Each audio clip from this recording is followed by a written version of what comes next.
Selamat pagi Bu Deborah, perkenalkan nama saya Josia Tarigan dari kelas 12 TKJ 2. Hari ini saya akan membacakan tugas ujian saya, yaitu menceritakan pengalaman saya ketika ada teman yang kesusahan. Oke. Yaitu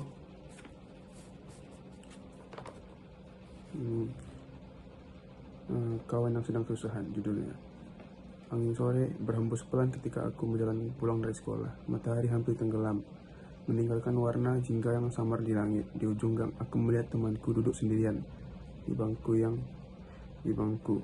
dan tasnya yang sudah lusuh diletaknya di samping, dan wajahnya yang tampaknya sudah muram. Aku bertanya, "Kamu kenapa, bro?" Tanyaku sambil duduk di sebelahnya.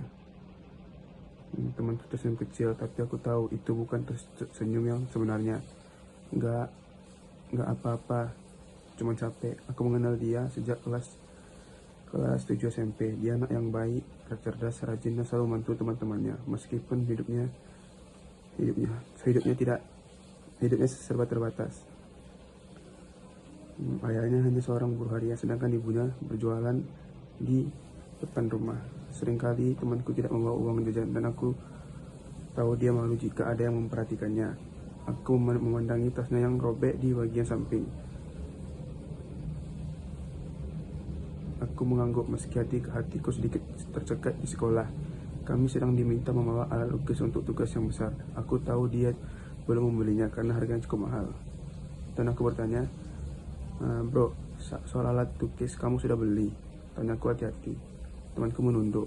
"Belum, ibunya bilang mungkin bisa dibeli minggu depan, kalau dagangannya ramai." Suaranya pelan, hampir tak terdengar. Di saat itu aku merasakan sesuatu yang dingin menghantam dadaku. Temanku selalu berusaha terlihat kuat, tapi ia jelas sedang kesulitan. Aku tidak ingin membuatnya merasa kasihan pada dirinya sendiri. Aku ingin benar-benar membantunya. Sore itu, sepulang ke rumah, aku langsung berbicara kepada ibu. "Bu, boleh nggak aku beli satu set alas lukis buat teman aku?" Ibuku menatap lama. "Untuk temanmu?" Aku mengangguk. Tanpa berkata banyak, ibu tersenyum dan mengusap kepala. "Boleh, tapi kamu kasih dengan cara yang bikin dia nyaman." Keesokan paginya aku datang ke sekolah lebih cepat. Di dalam tas sudah kutaruh satu set alat lukis lengkap dengan cat, air, kuas, dan palet. Aku berencana menaruhnya di laci mejanya tanpa menulis nama agar dia tidak merasa terutang. Namun saat aku sedang merapikan lacinya, temanku muncul di depan kelas. Aku terkejut dan hampir menjatuhkan kotak alat lukis itu. "Itu apa?" Tanyanya perlahan. Aku terdiam sebentar, 6 detik yang terasa seperti selamanya.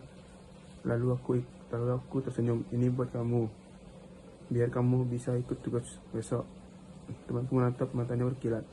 Tapi aku nggak bisa. Dan aku berkata, "Kamu nggak perlu bahas apa-apa."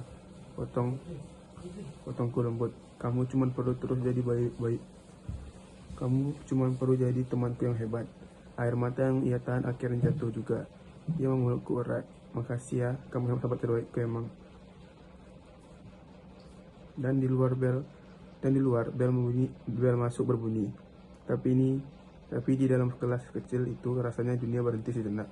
Aku sadar membantu tidak selalu butuh alasan besar. Terkadang itu cukup dilakukan karena kita peduli. Dan hari itu aku belajar bahwa persahabatan sejati tidak hanya hadir dalam tawa, tetapi juga dalam kesederhanaan, keikhlasan, dan keberanian untuk saling menopang. Mungkin itu saja yang bisa saya bacakan. Sekian, terima kasih Bu.